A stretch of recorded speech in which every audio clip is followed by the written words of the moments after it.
Shalom Bapak dan Ibu sekalian. Pada kesempatan ini kita akan membahas mengenai metre ketiga dan dua saksi Allah. Sebelumnya kita sudah membahas mengenai metre pertama, yaitu kuda putih, dan metre kedua. Dan sekarang kita akan membahas mengenai metre ketiga. Metre ketiga tercatat di Kitab Wahyu pasal 6 ayat 5-6. Dan ketika anak domba itu membuka metre yang ketiga, aku mendengar makhluk yang ketiga berkata, "Mari," dan aku melihat sesungguhnya ada seekor kuda hitam, dan orang yang menungganginya memegang sebuah timbangan di tangannya. Dan aku mendengar seperti ada suara di tengah-tengah keempat makhluk itu berkata, "Secupak gandum sedinar dan 3 cupak jelai sedinar, tetapi janganlah rusakkan minyak dan anggur itu." Jadi Bapak Ibu sekalian, di metre ketiga ini akan muncul seekor kuda hitam dan orang yang menungganginya memegang sebuah timbangan, dan dikatakan bahwa pada saat ini secupak gandum sedinar dan 3 cupak jelai sedinar, tetapi janganlah rusakkan minyak dan anggur itu. Secupak gandum sedinar, dan kita tahu di Matius 20 ayat 2 dikatakan bahwa sedinar adalah upah sehari kerja. Ya.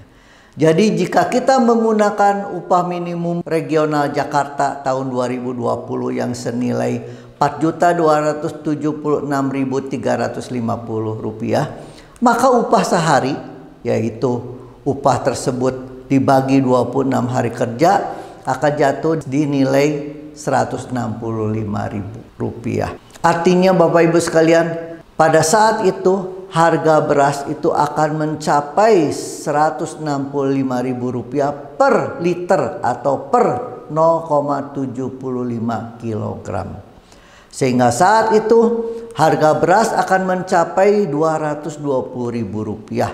Sedangkan harga jelai, yaitu harga makanan pokok yang lebih rendah kualitasnya seperti singkong, jagung, sagu, ubi, akan mencapai sekitar Rp75.000 per kilogramnya. Walaupun harganya sedemikian mahal, ayat ini menjelaskan bahwa harga minyak dan anggur itu tidak rusak. Artinya harga minyak dan anggur relatif tidak akan mengalami kenaikan yang besar. Mengapa Bapak Ibu sekalian harga makanan pokok bisa begitu tinggi?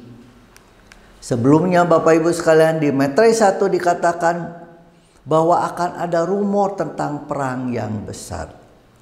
Dan rumor ini akan menyebabkan banyak orang akhirnya memborong bahan makanan. Sehingga bahan makanan menjadi relatif langka karena banyak orang yang membeli dalam jumlah yang besar. Kemudian Bapak Ibu sekalian, di metre kedua dikatakan bahwa pada saat itu damai sejahtera di bumi akan hilang. Ya, ketika bait suci Allah dibangun, akan terjadi penentangan yang sangat kuat oleh umat lain yang menyebabkan bangsa akan bangkit melawan bangsa, kerajaan melawan kerajaan, dan akan terjadi kelaparan dan gempa bumi di berbagai tempat.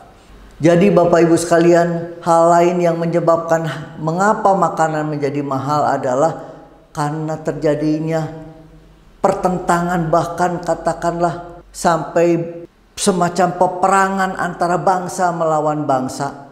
Dan hal tersebut menyebabkan sistem produksi makanan terganggu. Demikian juga sistem distribusinya. Jadi banyak pabrik tidak bisa memproduksi makanannya karena ada keributan yang luar biasa, bahkan sampai di dalam negeri pun. Demikian juga Bapak Ibu sekalian, sistem distribusinya juga akan terganggu karena perang ini atau keributan ini terjadi di seluruh dunia. Selain itu, di Matius 24 ayat 7 juga dikatakan akan juga terjadi gempa bumi di berbagai tempat yang menyebabkan akhirnya makanan menjadi semakin langka, bahkan sampai terjadi banyak kelaparan. Dan Bapak Ibu sekalian, pada saat-saat tersebut akan tampil 2 saksi Allah seperti yang dijelaskan di Wahyu 11. Dan aku akan memberi tugas kepada 2 saksiku supaya mereka bernubuat sambil berkabung 1260 hari lamanya. Mereka adalah kedua pohon zaitun dan kedua kaki dian yang berdiri di hadapan Tuhan semesta alam. Dan jikalau ada orang yang hendak menyakiti mereka, keluarlah api dari mulut mereka menghanguskan semua musuh mereka. Dan jikalau ada orang yang hendak menyakiti mereka, maka orang itu harus mati secara itu. Mereka mempunyai kuasa menutup langit supaya jangan turun hujan selama mereka bernubuat. Dan mereka mempunyai kuasa atas segala air untuk mengubahnya menjadi darah dan untuk memukul bumi dengan segala jenis malapetaka setiap kali mereka kehendaki. Jadi Bapak Ibu sekalian, ketika dua saksi Allah ini muncul, bahkan dikatakan bahwa mereka mempunyai kuasa menutup langit supaya jangan turun hujan. Jadi artinya pada saat itu selain hal-hal yang disebutkan di awal, terjadi juga kekeringan yang dahsyat. Di ayat 7, dan apabila mereka telah menyelesaikan kesaksian mereka, maka binatang yang muncul dari jurang maut akan memerangi mereka dan mengalahkan serta membunuh mereka. Dan mayat mereka akan terletak di atas jalan raya kota besar yang secara rohani disebut Sodom dan Mesir, di mana juga Tuhan mereka disalibkan. Ayat 9, dan orang-orang dari segala bangsa dan suku dan bahasa dan kaum melihat mayat mereka 3,5 hari lamanya, dan orang-orang itu tidak memperbolehkan mayat mereka dikuburkan. Dan mereka yang diam di atas bumi bergembira dan bersukacita atas mereka itu, dan berpesta dan saling mengirim hadiah, karena kedua nabi itu telah merupakan siksaan bagi semua orang yang diam di atas bumi. 3,5 hari kemudian masuklah roh kehidupan dari Allah ke dalam mereka, sehingga mereka bangkit, dan semua orang yang melihat mereka menjadi sangat takut.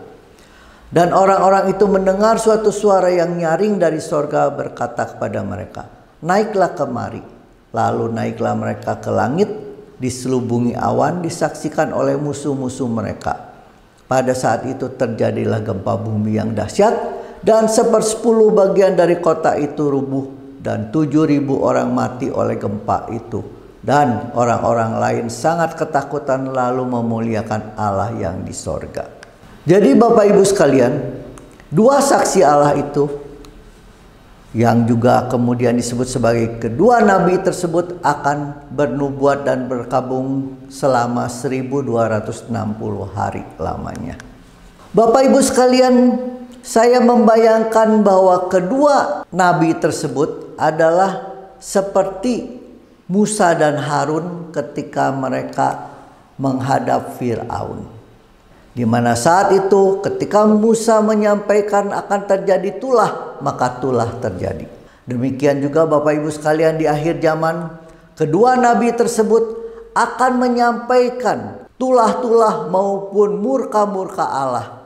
Ketika nabi tersebut menyampaikan murka Allah, maka di sorga malaikat meniup sangkakalanya, dan kemudian ada malaikat lain yang mencurahkan cawan murka tersebut.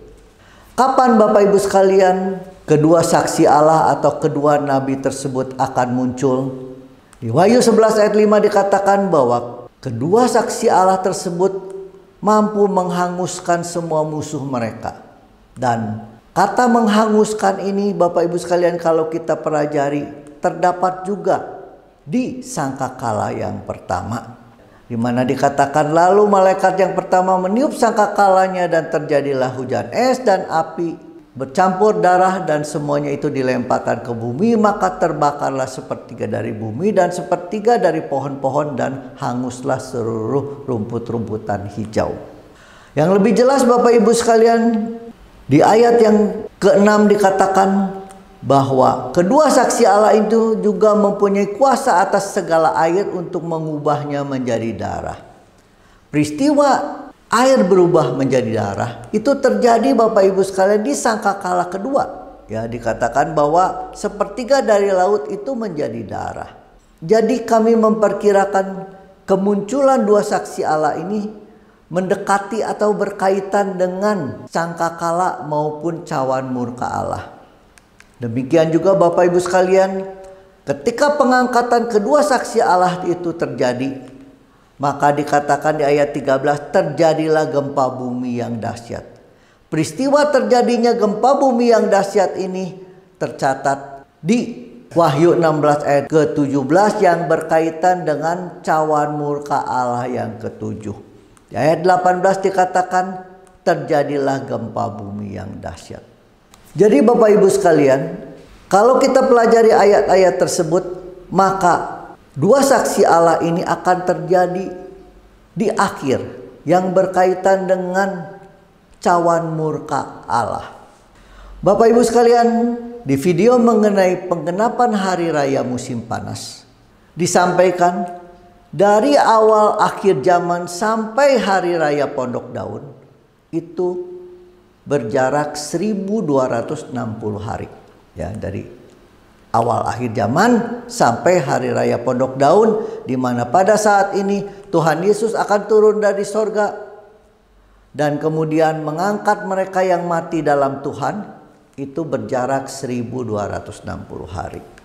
Bapak Ibu sekalian, kita tahu bahwa akhir zaman itu adalah 2 kali 3,5 tahun, di mana 3,5 tahun ini sama dengan 1260 hari. Jadi ini adalah akhir zaman, 2 kali 1260 hari.